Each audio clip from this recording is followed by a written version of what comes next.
Okay, we got cut off. So this is the second little tiny chunk of the thing.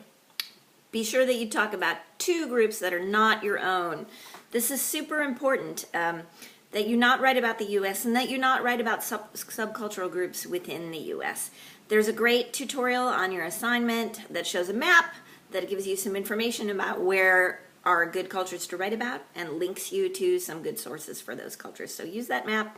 Don't write about the U.S. This is a research paper, not a paper from your own experience. There's a lot of help with this paper.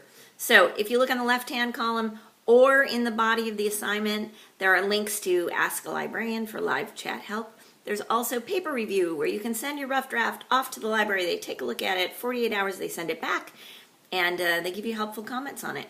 That's not your only resource. You also can ask me for help if you're having trouble finding sources, making a clear argument, just generally kind of not knowing where to start. You can email me. We can chat my email. You can ask me a question under Ask Your Instructor over there on the left margin.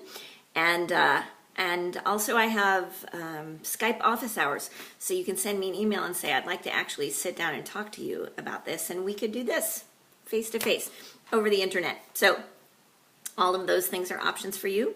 I want to remind you that my email is faye.goodman@faculty.ashford.edu. It's also in that little box right up there. Lets you email your professor. And then the final thing I want to tell you about your paper, and this is super important, and that is that I am using the same Google UR. Every time I've taught this class, and I think this is my 7th time, 8th time, I have at least one student who turns in a paper that is substantially plagiarized, cut from the internet somewhere. All of your papers are automatically run through Turnitin before I even see them. I get a really nice breakdown of where that information came from, and if you haven't cited and given full references for anything that's not your own work, I'm going to know. If you buy a paper from somewhere or do something like that, I'm going to know. And you're going to receive a 0 and probably get turned into the university.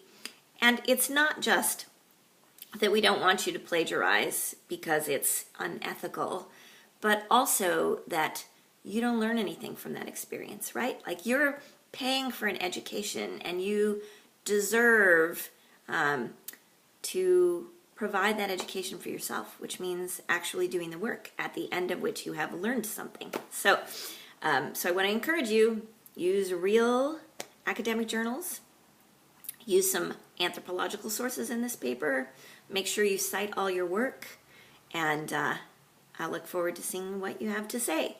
So send me an email if you have any questions, and I hope you have a great week.